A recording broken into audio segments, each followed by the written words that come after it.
Dunia imesimama tena kuisikiliza sauti ya mahakama ya kimataifa ya haki ICJ. Sauti ambayo kama kengele ya mwisho ya uadilifu, kwani katika ukimya wa vumbi la Gaza, ICJ imetoa wito wenye uzito wa karne, ambapo imesema Israeli ni mvunjaji mkuu wa kila kanuni ya ubinadamu na sheria za vita. Kauli hiyo iliyonukuliwa kwa Waziri Ismail Baghai kupitia ukurasa wake wa X, kwani iligonga ulimwengu kama radi ya ukweli isiyozimika.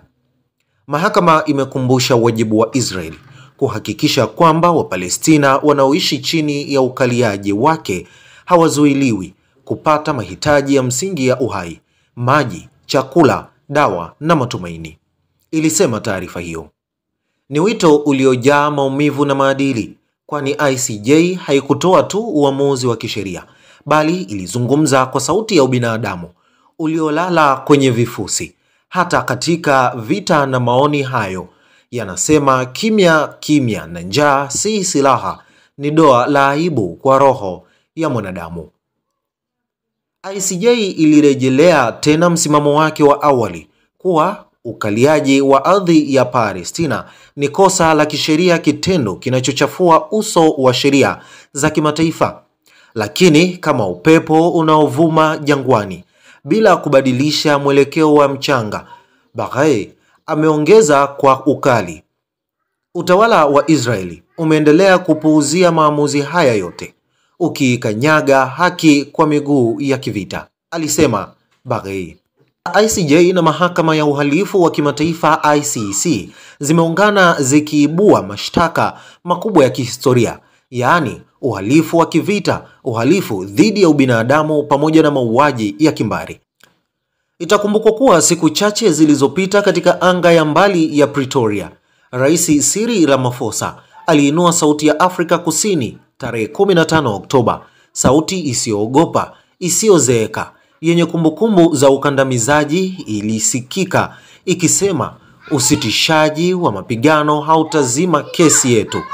Israeli lazima ijibu na dunia inapaswa kujua ukweli, alisema rais huyo. Afrika Kusini, nchi iliyojenga uhuru wake juu ya majivu ya ubaguzi, sasa imegeuka kuwa mwanga wa matumaini kwa Wapalestina, kwani mnamo Disemba 2023 walifungua kesi dhidi ya Israeli wakidai uvunjaji wa mkataba wa kuzuia mauaji ya kimbari, ambapo mwaka mmoja baadaye walisambaza jalada lenye kurasa 500 lililojaa ushahidi, vifo na vilio, sauti za Gaza zilizoandikwa kwa wino wa damu, ambapo nchi kama Brazil, Cuba, Ireland, Mexico na Uturuki zimejiunga katika msafara huo wa haki, kwani kesi inatarajiwa kusikilizwa mwaka 2027. Tangu Oktoba 2023, anga la Gaza limekuwa kaburi lililo wazi. Watu zaidi ya 68,000 wameuawa na zaidi ya 170,000 wamejeruhiwa, huku maelfu wamepotea bila kaburi, bila sauti. Lakini katikati ya giza hilo, sauti ya ICJ ni kama nyota ya mwisho kwenye anga lenye moshi, ikikumbusha ulimwengu kwamba hata jivu linaweza kuwa ushahidi wa maisha yaliyowahi kuwapo.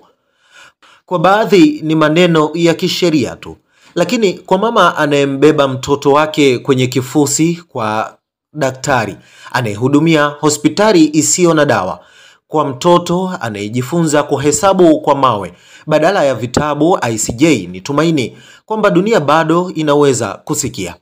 Historia itakumbuka kwamba katika wakati ambapo kimya kilikuwa adui wa haki, mahakama moja na sauti chache zenye ujasiri zilisimama na kusema, ubinadamu hauna upande ila upande wa uhai.